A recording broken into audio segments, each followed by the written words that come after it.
project, we decided to do the biomechanics of pitching. Our objective is to throw a baseball as hard as you can to a specific spot.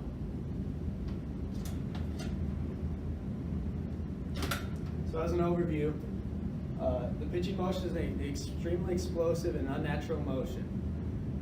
There's many different styles, but all follow a similar basic concept.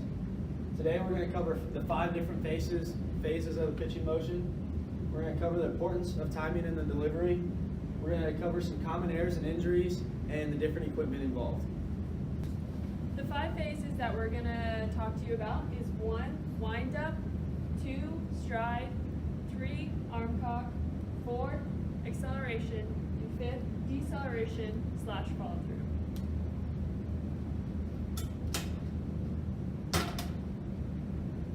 During the wind-up phase, the leg raise and straight posture do work against gravity to store potential energy for upcoming motion.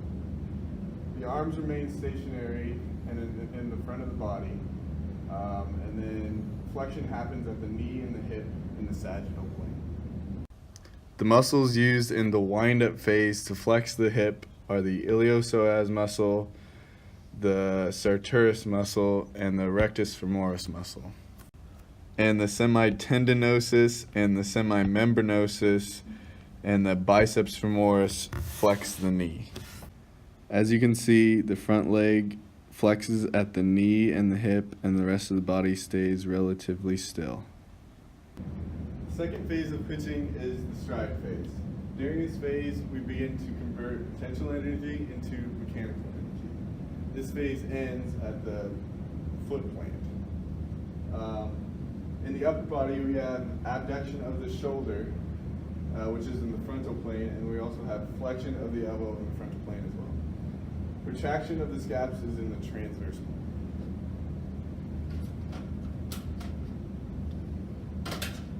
During the stride phase in the lower body, the front leg is extending at the knee and hip in the sagittal plane.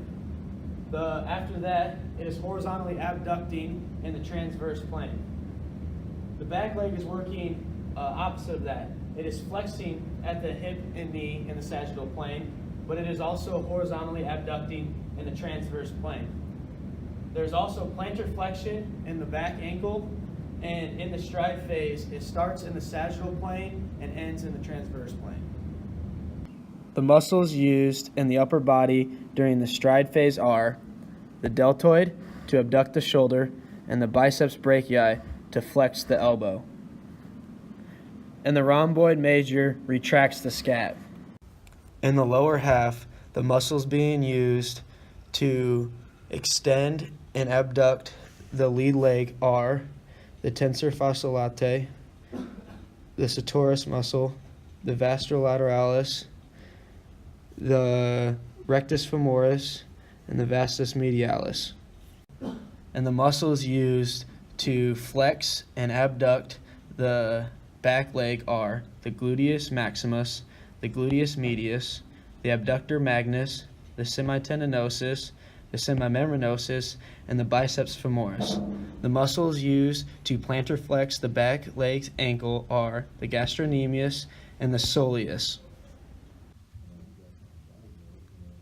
As the lead leg extend at the knee and the hip, the back leg flexes, and as we get into the end here, the hips rotate and the shoulders stay back, and the arm moves into position just before the arm cock phase.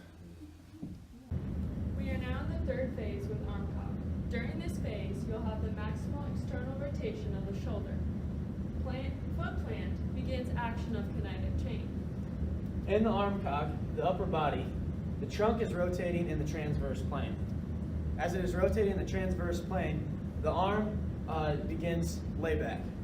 Fun fact about layback is in order to achieve full layback without any external momentum, you would have to attach a 40-pound dumbbell to your wrist to get it to externally rotate. Your lower body stays the same and doesn't move. During the arm cock phase, the muscles being used are the external oblique, the internal oblique, and the transverse abdominal. As you can observe, the lower body is stationary for the most part, while the upper body and trunk begin to rotate and the arm begins to go into the layback just before the acceleration phase. The fourth phase of pitching is the acceleration phase. In the upper body, we have upward rotation of the scapula, which is in the frontal plane, extension of the elbow, and wrist pronation, which is in the transverse plane. In a study done by Charles Dillman, he found that the internal angular velocity of the elbow can reach 2,300 degrees per second, and the internal angular velocity of the shoulder can reach 7,000 degrees per second. Also, the force on the UCL can reach 60 newtons. In your lower body, you have the extension of the front knee and the sagittal plane. This is also called the braking force, where you're stopping all the momentum going forward and then transferring it into your throwing arm in a catapult position. During the acceleration phase, the serratus anterior upwardly rotates the scapula. The pronator teres, brachioradialis, and the pronator quadratus all pronate the wrist.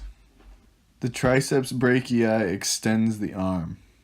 The muscles used in the lower half to extend the front leg are the vastus lateralis, the vastus medialis, and the rectus femoris muscle.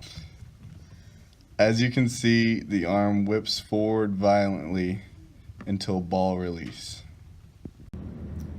And the final phase of the throwing motion is deceleration.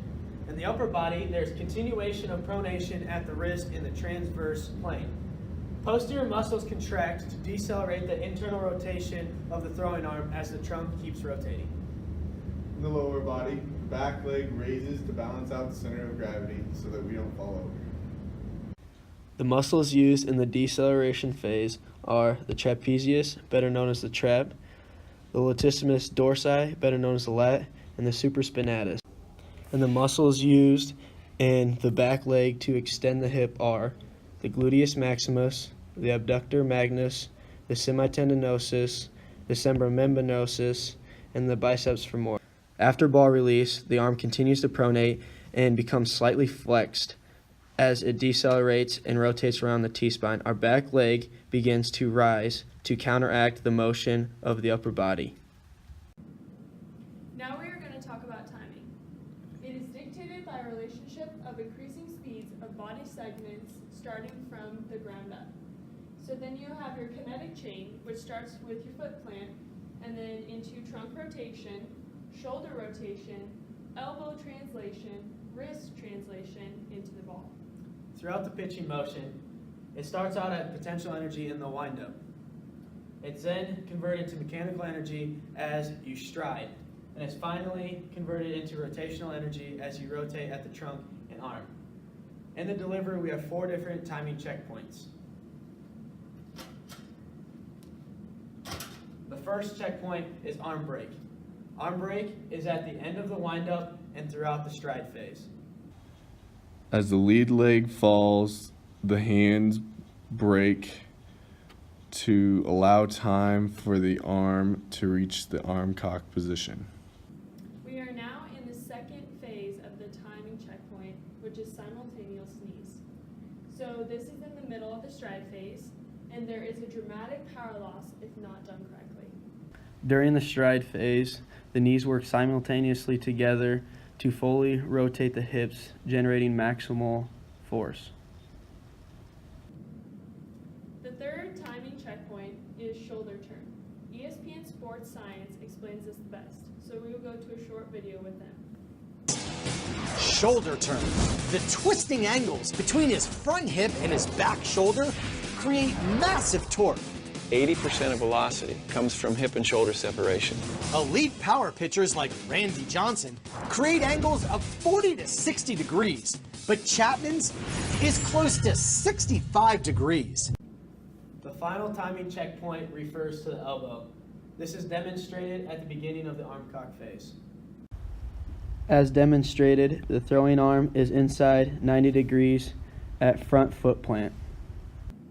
We decided to talk about some of the errors and injuries in the pitching motion. First one we decided to talk about is Tommy John surgery, which is caused by too much stress put on the ulnar collateral ligament. It is referred to Tommy John surgery because Tommy John was the first baseball player to get this surgery. This happens during the late cocking phase and is caused by forearm flyout. You can refer to your handout for the definition. We also decided to talk about a torn rotator cuff. This happens during the deceleration phase, and it happens because too much stress is put on the rotator cuff muscles trying to stabilize the shoulder joint. One major factor in preventing errors and injuries is sleep. Proper amount of sleep for an athlete is anywhere from 7 to 8 hours. It is one of the most important aspects in an athlete's life. It has short-term and long-term effects in regarding to performance. If you don't get the proper amount of sleep, you lose the ability to perform and your reaction time actually deteriorates. Sleep also aids in a pitcher being able to throw quality pitches. With proper sleep, your body is then synchronized in athletic discipline and has proper firing sequence, which means the athlete no longer has to think and they can just go out and play. We did not find a lot of studies that correlated sleep to pitching, but we found a study that looked at game stats in the morning and evening games. It found that morning were better overall, and late games had higher ERAs. The peak performance time was between mid-afternoon and late evening.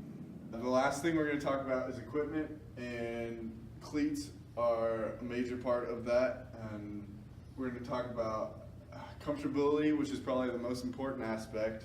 You want to make sure that it's comfortable on your feet and that it's not injuring you in any way. The next thing is durability. As you can see, the front part of these cleats are worn down from the hard clay that we throw on every day, and you just want to make sure that it's going to last you the whole season. Traction is the last thing, and you can see that these have different spike patterns for different force production into the ground, and you also have metal or molded cleats for different playing surfaces. So the second piece of equipment we'd like to talk about are gloves.